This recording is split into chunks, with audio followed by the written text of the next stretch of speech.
नमस्कार विद्यार्थियों, आज का हमारा टॉपिक है संधि। संधि का अर्थ है मेल या जोड़। जब दो वर्ण मतलब या तो स्वर या व्यंजन आपस में मिलते हैं तब उनके मेल से जो ध्वनि परिवर्तन होता है उसे संधि कहते हैं। संधि का शाब्दिक अर्थ है दो वर्णों या दो स्वरों या स्वर या व्यंजन का आपस में मेल या जोड़, इसको ही हम संधि कहते हैं। जैसे विद्या आलय दोनों मिलकर बना विद्यालय, हिम आलय हिमालय, देव इंद्र देवेंद्र, सज्जन सज्जन।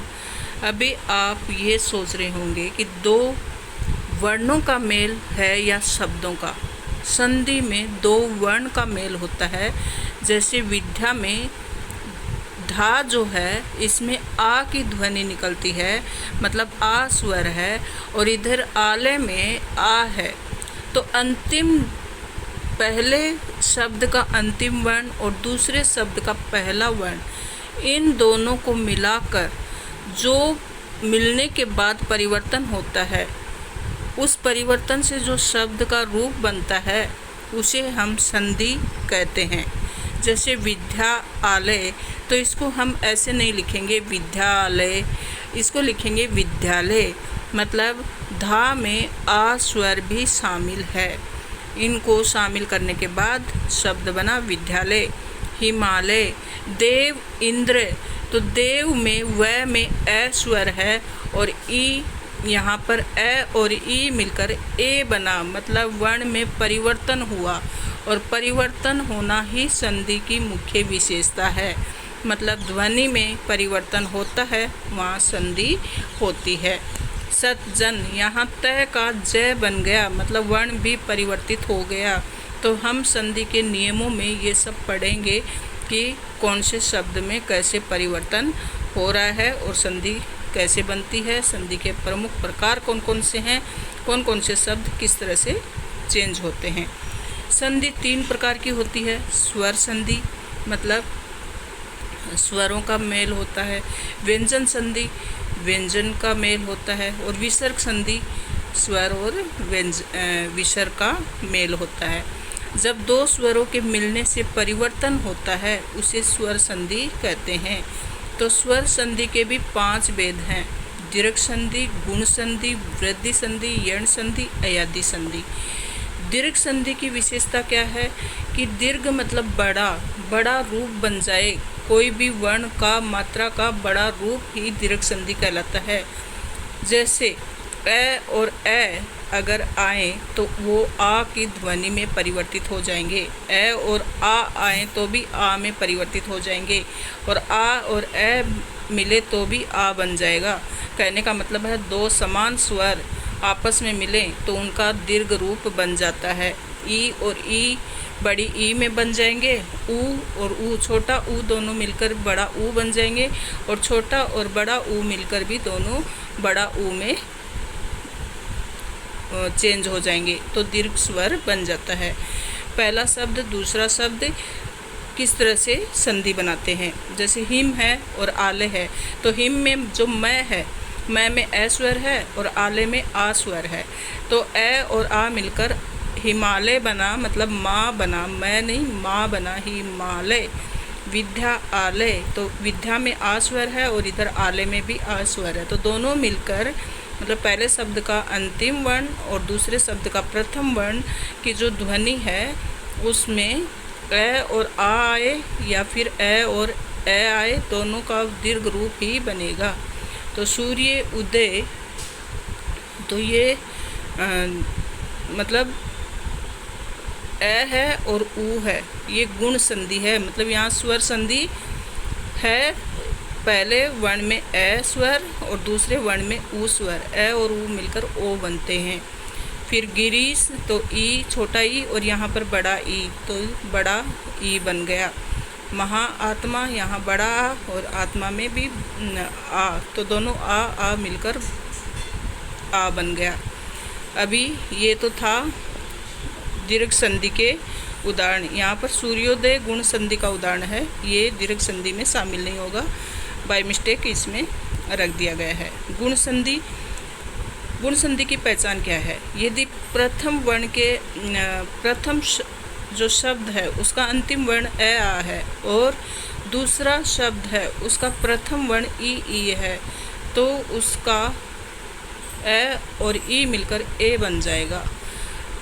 प्रथम शब्द में अंतिम वर्ण ए आ है और दूसरा शब्द में प्रथम वर्ण ऊ है, तो दोनों मिलकर ओ बन जाएगा। इस तरह से ए आ के बाद में अगर री आता है तो अर बन जाएगा। जैसे देव और इंद्र, मतलब देव में वह ए स्वर है और इंद्र में ई स्वर है, तो इस तरह से ए और ई मिलकर ए बन गया, मतलब देवेंद्र बन गया। यहाँ ध्वनि में परिवर्तन हो गया। महा ईश्वर, तो आ और ई मिलकर ए बन गया। पर उपकार ए और ऊ मिलकर ओ बन गया। सूर्य उदय, तो ये ए और ऊ मिलकर ओ बन गया। राज ऋषि ए और री बनकर अर बन गया। अब तीसरा उदाहरण है स्वर संधि का, वृद्धि संधि। वृद्धि संधि में मतलब मात्रा का रूप बड़ा हो जाएगा। जैसे ए का आई हो जाएगा, ओ का औ हो जाएगा। तो ए आ के बाद में अगर ए आई आए तो आई ही रूप बनेगा। ए आ के बाद में ओ औ आए तो औ ही उसका रूप बनेगा। जैसे एक एक, तो कै में ए है और एक में ए है, तो ए और ए मिलकर आई बन गया, जैसे एक एक हो गया। फिर इधर सदा में आ है और दूसरे शब्द में ए है, तो आ और ए मिलकर सदैव बन गया, मतलब दीर्घ रूप क्या बना? वृद्धि हो गई मात्रा की, ए से आई बन गया। फिर आ है और ये आई है, तो आ और आई मिलकर भी आई बन गया, महेश्वरीय। वन औषधि, तो यहाँ पर भी आई आए या ए आए, लेकिन उसका जो शब्द बनेगा वो आई में या औ में ही परिवर्तित होगा। तो ये है वृद्धि संधि का उदाहरण। फिर है यण संधि। यण में यदि प्रथम शब्द में अंतिम वर्ण ई है और सामने ये है, तो ई का ये बन जाएगा, ऊ का वह बन जाएगा। जब इनके बाद कोई अन्य स्वर आए, ई के बाद कोई अन्य स्वर आए या ऊ के बाद अन्य स्वर आए, तो ई ये में परिवर्तित हो जाएगा और ऊ वह में परिवर्तित हो जाएगा और री रे में परिवर्तित हो जाएगा। जैसे यदि अपी, तो ई आया और इसके सामने अन्य वर्ण आया अपी, तो ई के सामने ए आया तो ई बन गया ये। तो यद्यपि, मतलब द रह गया आधा और ई की मात्रा ये में चेंज हो गई।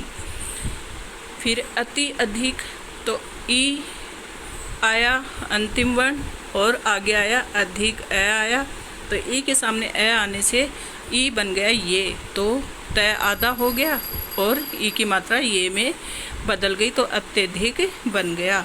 ऐसे ही प्रति एक, प्रत्येक बन गया।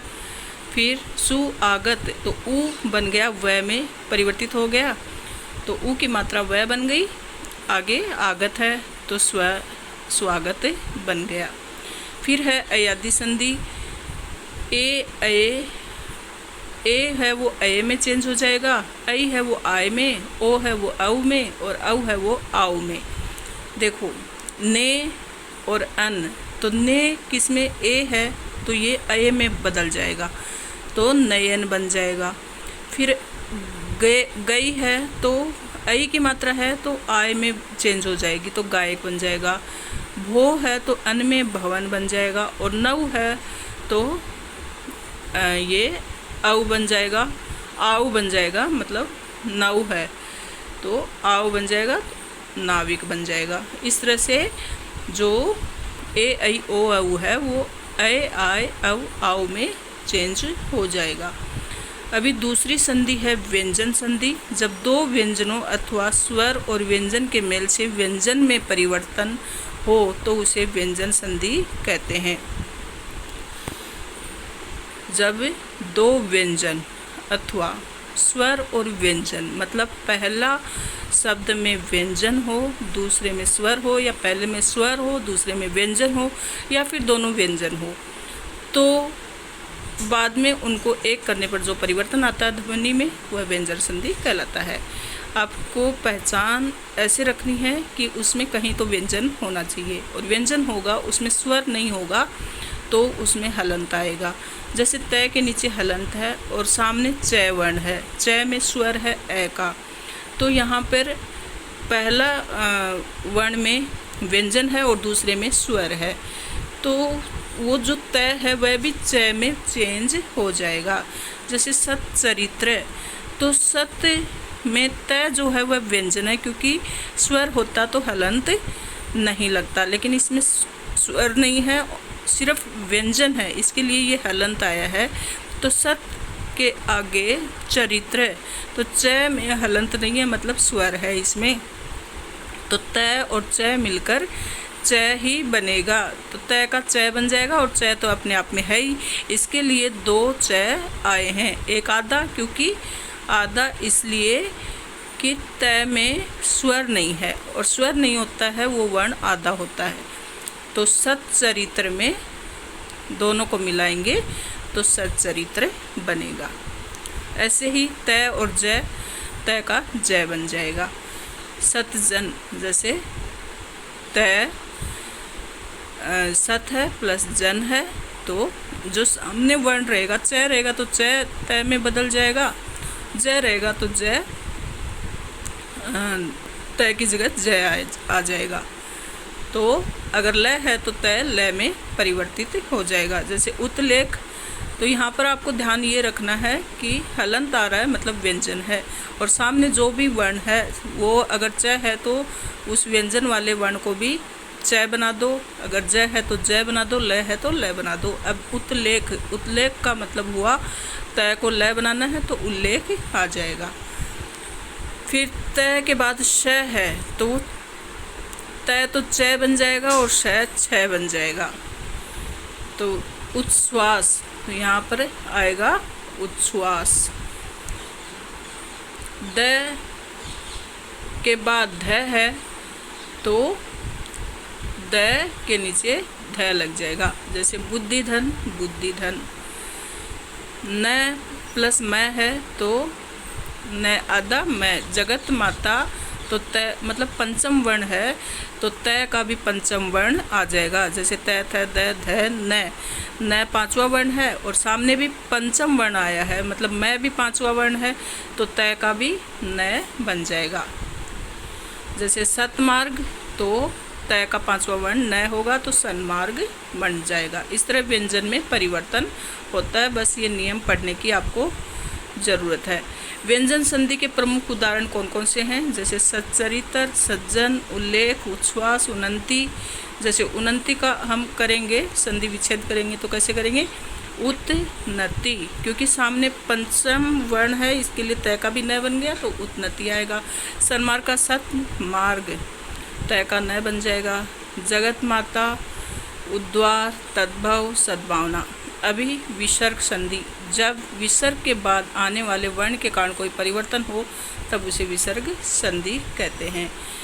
तो इसमें आपको ध्यान में रखना है कि विसर्ग के बाद मान लो कोई भी वर्ण आए और उस विसर्ग में परिवर्तन हो कुछ भी तो वह विसर्ग संधि है। जैसे प्रातःकाल, अंतःकरण।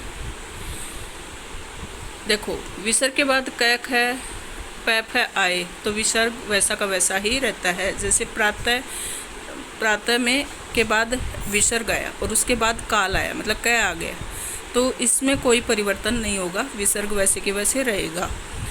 तो कै, ख और पैफ है ये आए विसर्ग के बाद तो ऐसे के ऐसे ही शब्द रहेगा। विसर्ग के बाद श आए तो उसका रूप बदल जाएगा। जैसे नीह प्लस संदेह है तो यहाँ पर मतलब विसर्ग के बाद स आया तो नीह के बाद जो विसर्ग है वह भी स में परिवर्तित हो जाएगा। दुस्साहस, तो दू के बाद विसर्ग आया और सामने क, ख, पैफ है नहीं है तो श का भी श बन जाए, विसर्ग का भी श बन जाएगा। साहस आया तो श बन जाएगा। विसर्ग के बाद मान लो स्वर आया तो विसर्ग का र बन जाता है। जैसे विसर्ग के बाद स्वर आया कोई भी, जैसे ए आ उ जो भी आया, जैसे नी है आशा तो यहाँ पर विसर्ग र बन जाएगा। क्योंकि सामने आशा मतलब अ स्वर है। फिर नि अर्थ तो निरर्थक, दु अवस्था दुर्वस्था, नि उपाय निरुपाय। ठीक है। फिर विसर्ग के बाद र आया तो विसर्ग लुप्त हो जाता है, गायब भी हो जाता है। जैसे पुनर्रचना, तो यहाँ पर न के बाद विसर्ग जो है वो हट जाएगा और र के ऊपर विसर्ग की जगह र लग जाएगा, पुनर्रचना। फिर संधि विच्छेद के उदाहरण कौन कौन से, जैसे निराशा, निरर्थक, निरुपाय, निर्मल और दुर्वस्था, दुरुपयोग, निसंदेह, दुसास, पुनर्रचना। किसी संधि युक्त शब्द को उसके मूल शब्दों से अलग करना ही संधि विच्छेद कहलाता है। कोई भी शब्द दिया है, जैसे विद्यालय दिया है, अब आपको आएगा कि इसका संधि विच्छेद करो, तो आप अलग अलग कर देना। विद्या धन आलय, इस तरह से हिम धन आलय, देव धन इंद्र, महाधन आत्मा, पर धन उपकार, सूर्य धन उदय, यदि धन अपि, प्रति धन एक, सत्य धन जन। इस तरह से आप उनको अलग कर सकते हैं। उल्लेख, उद्वार, निराशा। फिर महत्वपूर्ण संधि कौन कौन सी एग्जाम में आती हैं, विद्यालय, हिमालय, महात्मा, महेश्वर, देवेंद्र, परोपकार, सूर्योदय, राजऋषि, सदैव, वनौषधि, प्रत्येक, यद्यपि, स्वागत। व्यंजन संधि, सज्जन, सच्चरित्र, उल्लेख, उन्नति, उद्वार, सन्मार्ग, जगन्माता, सद्भावना। फिर विसर्ग संधि के देखो, निर्धनासा हमने पढ़ा था, तो नी के आगे निधन आशा, तो नी के आगे अगर स्वर हो विसर्ग के आगे तो वो र बन जाता है। इस तरह से निरुपाय, निरर्थक, निर्मल, निसंदेह, दुसास, दुर्वस्था, दुरुपयोग, पुनर्रचना। प्रश्न किस तरह से आते हैं कि संधि की परिभाषा लिखिए, तो दो वर्णों के मेल से उत्पन्न ध्वनि परिवर्तन को संधि कहते हैं। संधि के कितने प्रकार हैं, 3 प्रकार हैं, स्वर संधि, व्यंजन संधि, विसर्ग संधि। और स्वर संधि के कितने प्रकार हैं, दीर्घ, गुण, वृद्धि, यण, अयादि। संधि विच्छेद किसे कहते हैं, संधि युक्त शब्द को उसके मूल शब्दों में विभाजित करना संधि विच्छेद कहलाता है। इस तरह से देखो, दीर्घ संधि है कि समान स्वर होने चाहिए, जैसे अ प्लस अ है, या अ प्लस आ है, या ई प्लस ई बड़ी ई है, या दोनों बड़ी ई है, तो उनके सामने बड़ा रूप ही आएगा। जैसे अ मिलकर आ बनेगा, आ प्लस अ मिलकर भी आ ही बनेगा, ई छोटी ई और बड़ी ई मिलकर भी बड़ी ई ही बनेगी, दोनों ई बड़ी मिलकर भी बड़ी ई ही बनेगी, दोनों छोटी ई मिलकर भी बड़ी ई बनेगी, दोनों छोटा ऊ मिलकर भी बड़ा ऊ बनेगा, एक छोटा और एक बड़ा ऊ मिलकर भी बड़ा ऊ बनेगा। इस तरह से दीर्घ संधि का उदाहरण है। फिर गुण संधि की पहचान ये है कि इसमें एक मात्रा आएगी, जैसे ए, ओ, इस तरह से, तो अ और ई मिलकर ए बनेगा, अ और ऊ मिलकर ओ बनेगा। तो जैसे देवेंद्र, परोपकार, ए और ओ की मात्रा कहीं भी दिखे, इसमें गुण संधि है। फिर वृद्धि संधि में आपको डबल मात्राएं दिखे, जैसे आई और औ, तो वो वृद्धि संधि है। यण में अगर ये और वह दिखे तो वह यण संधि है। अयादि में अय, आय, औ, आव दिखे तो वो अयादि संधि है। फिर व्यंजनों के मेल से परिवर्तन व्यंजन संधि होती है, और जहाँ विसर्ग दिखाई दे वहाँ विसर्ग संधि होती है। तो संधि विच्छेद और विच्छेद से संधि दोनों प्रकार के प्रश्न बोर्ड में पूछे जाते हैं, इसलिए ये नियम अधिक से अधिक मतलब उदाहरण सहित आप रोज़ प्रैक्टिस करें, अधिक से अधिक उदाहरण का अभ्यास करें और संधि पहचानने का अभ्यास करें। इससे आप अच्छे से संधि को समझ पाएंगे और परीक्षा में कर पाएंगे। फिर भी किसी प्रकार का डाउट है तो कमेंट ज़रूर करें। धन्यवाद।